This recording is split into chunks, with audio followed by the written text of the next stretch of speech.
Hey Victory family, we just want to say thank you to everyone who's taken the time to download our new Church Center app.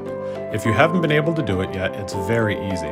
Just log on to our website at victorychurchri.com and scroll to where it says download our app.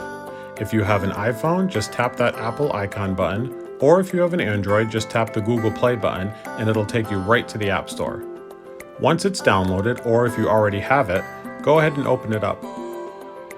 We're asking for everyone to update their profile information, and this is very easy to do. Go ahead and tap that little circle at the upper right-hand corner. Once you're in your account page, tap your name at the very top. This will open up your profile. The first thing you can do is update or add a photo. So just tap the circle at the top, and you can take a new photo or choose one from your photo library. Once that's done, go ahead and make sure that your cell phone is updated, your current email address, and your address. And at the bottom, you can even put your gender, your birth date, and your marital status, and if you want, your anniversary.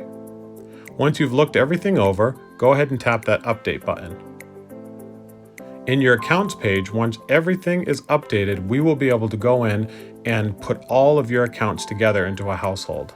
So if you're married or have children, we'll be able to link those up to make it much easier for registering for events. If you have any questions, please don't hesitate to see Pastor Mike, call the church office, or email us, and we'd love to walk you through and make sure that you're connected into what's going on here at the church. God bless and thank you.